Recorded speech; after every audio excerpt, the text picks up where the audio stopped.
जय परमेश्वर। जय परमेश्वर। संसार में परमेश्वर के सिवाय दूसरा कोई नहीं है जो भला कर सकेगा। इसीलिए अनुपदास जी महाराज ने किताब जगत हित कहानी बनाई है और परमेश्वर की और जमीन माता की पहचान की है। दुनिया तो अंधी हो गई है, पाप और पुण्य को नहीं समझती है, लेकिन अनुपदास जी महाराज ने अपनी किताब जगत हित कहानी में यह लिख करके दर्ज किया है कि परमेश्वर किसी का बुरा नहीं करता है। और आज जो कुछ बुरा होता है वो हिंदुस्तान सौदागर महाधन बनिए बेईमान कि जो 84 लाख कुंडे के ऊपर पाप कराते, इससे संसार में तरह तरह के विघ्न चल रहे हैं, जिसका जिक्र अनुपदास जी महाराज ने अपनी किताब जगत हित कहानी में किया है। जिसको मैं पढ़ रहा हूँ उसको जरूर जरूर सुनना और अपनी अपनी औलाद बचाने के लिए इस किताब को जरूर पढ़ना और पढ़कर वाकिफ होना, ताकि फिर वही जमाना हो जाए कि जो गरीब गुरबा भी जग कर लेते थे और परमेश्वर के ध्यान में रहते थे और अपनी चीज को अपनी और पराई चीज को पराई जानते थे। इसीलिए हे संसार के सभी देवी देवताओं, सबको हाथ जोड़ के अर्ज करता हो परमेश्वर के सभी भक्तों से कि इस किताब को जरूर जरूर पढ़े और पढ़कर बंदोबस्त करे। जय परमेश्वर। बढ़ाओ किताब मुफीद आम मौसम व जगत हित कारणी हद तसनीफ साथ अनुपदास मुतवतन मुल्क मारवाड़ यह जगत हित कारणी, जिसको श्री अनुपदास प्रिंटिंग प्रेस सावनी एरमपुरा में छाप के प्रसिद्ध किया। तारीख 17 अप्रैल सन 1909, चौसास बुधि 12 संवत 1965। जय परमेश्वर। श्री जगत हितकारणी इलतमाश यह किताब मैंने फायदा आम के वास्ते ब मेहनत तमाम और बहुत से रुपया खर्च करके तैयार की है। इस वास्ते सब सज्जनों से यह प्रार्थना है कि इस किताब को तमाम व कमाल व हरूफ ब गौर तमाम पढ़े और सोचे समझे और इन बनियों के जाल से बचे। परमात्मा ने नम हजार हजार शुक्र है उस ज्योति स्वरूप निरंजन निराकार का है कि जिसने जमीन व आसमान को बनाया और तमाम सृष्टि को पैदा किया, परंतु उसकी कारीगरी का भेद किसी पर जाहिर नहीं हुआ कि क्या भेद है। फिर मेरी जुबान से ईश्वर परमात्मा की तारीफ अदा नहीं हो सकती। जय परमेश्वर। जय परमेश्वर। जय परमेश्वर। कल 3 पेज तक भेजा था, 48, 39 और 51 पेज तक भेजा था और आज और 3 पेज पढ़ रहा हूँ, इसको जरूर जरूर सुनना। जय परमेश्वर। पेज नंबर 52, 53 और 54। सो तुम सब संसार के लोगों ने इन किताबों में यह बातें लिखी हुई देखी होंगी, और अगर नहीं देखी हुई हो तो देख लो पेज नंबर 52। जय परमेश्वर। कि ऐसे ऐसे अनेक तरह का किस्सा एक इन किताबों में क्या और सैकड़ों किताबों में लिखे हुए होंगे। सो तुम संसार के लोग देख लो कि इस झूठ का कुछ पार नहीं है। हजारों बातें झूठी राक्षसी वेद की किताबों में लिख दी और दुनिया अंधी उन किताबों में लिखी हुई बातों को सच्ची जान जान कर मानती, क्योंकि दुनिया की बुद्धि तो राक्षसी पाप से खेद है, सो झूठी सच मालूम होता है और इस बात को ख्याल नहीं करते हैं कि यह बातें कि जो उन किताबों में लिखी हुई है यह समझ में आती है या नहीं आती है, और झूठ है या सच है। और ऐसे ऐसे झूठे किस्से इन महादान ने किताबों में लिख लिख कर अगले सती लोग की जो हुए हैं, उनके नाम से यह किताबें राक्षसी वेद की दुनिया का बुरा होने के वास्ते चला दी, जिससे हमारा जाल दुनिया में प्रकट नहीं हुए और दुनिया उन किताबों को अगले सती लोगों का नाम लिखा होने से मानते चले जाते हैं। और दुनिया यह नहीं देखती है कि यह बातें कि जो उन किताबों में लिखी है यह सच है या झूठ है, और यह बातें हुई है या नहीं हुई है।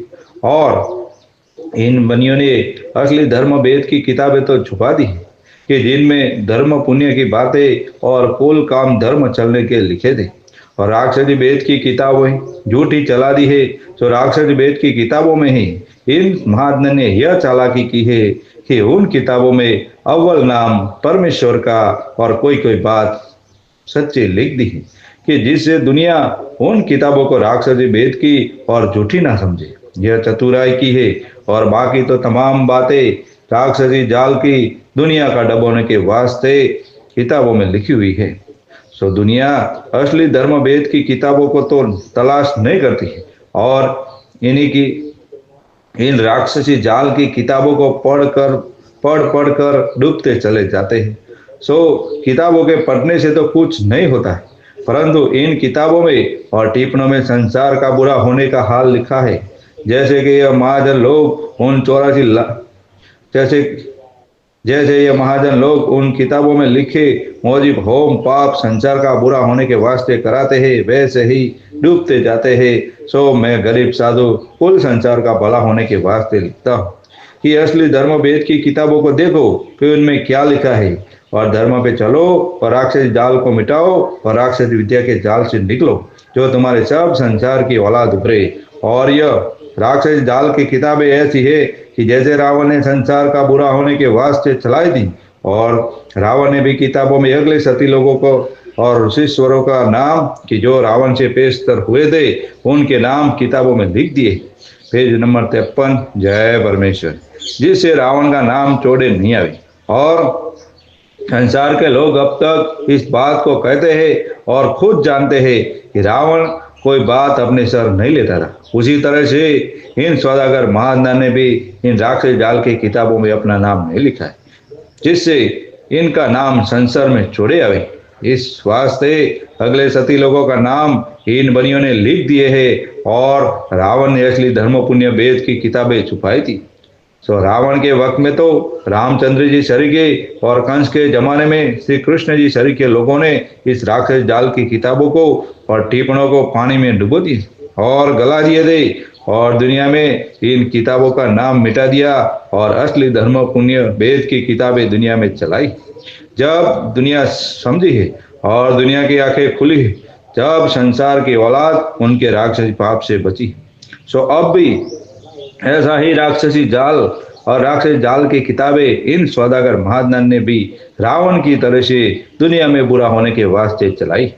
सो इस वास्ते मैं गरीब साधु इस जाल को संसार को वाकिफ करता हूँ कि असली धर्म वेद की किताबों पे चलो और देखो। और ऐसे ऐसे जाल भागवत के 10वें हिस्से में लिखे हैं कि श्री कृष्ण महाराज के जमाने में 9 नंद और 9 उपनंद रहते थे। सो एक 9 नंद के घर में 9 लाख गाय थी और एक उपनंद के घर में 1.25 करोड़ गाय थी। सो वो गाय हमेशा गोवर्धन पर्वत पर चरने के वास्ते जाया करती थी। सो कुल 1,34,00,000 हुई। सो भाई मेरे जरा दिल से ख्याल करो कि इस कदर गाय गोवर्धन पर्वत पर किस तरह से रही होगी, क्योंकि गोवर्धन पर्वत कुछ जमीन थोड़ा ही है, वो तो पहाड़ के मौजिक पहाड़ है।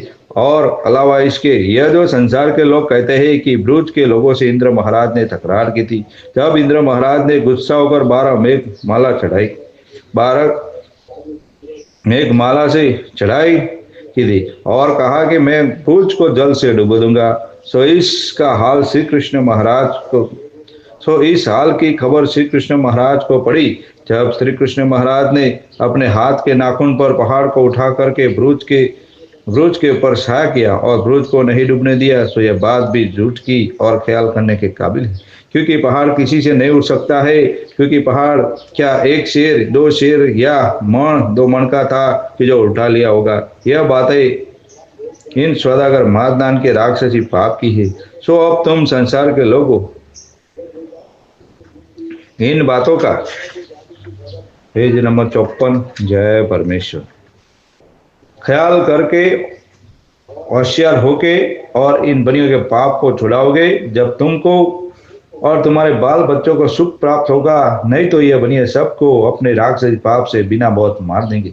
और संसार के लोग यह जो कहते हैं कि रामचंद्र जी महाराज लंका में गए और रावण से लड़े, जब लक्ष्मण जी को बाण लगा तो बाण के लगते ही लक्ष्मण जी बेहोश हो गए और मर गए। जब हनुमान जी को संजीवनी बुट्टी लेने को भेजा तो हनुमान जी को संजीवनी बुट्टी कहीं नहीं मिली जब पहाड़ को उठाकर ला रहे थे, परंतु रास्ते के अंदर रामचंद्र जी के भाई भरत जी खड़े हुए थे। सो उन्होंने अपने दिल में यह विचार किया कि कोई दुश्मन मेरे भाइयों के ऊपर डालने को पहाड़ उठाकर लिए जाता है और मेरे भाइयों पर और मेरे भाइयों की फौज पर डालेगा तो मेरे भाइयों की तमाम फौज और मेरे भाई दब के मर जाएंगे। इस बात का ख्याल करके भरत जी ने हनुमान जी को बाण मारा, तो उस बाण के लगते ही हनुमान जी नीचे आ पड़ा।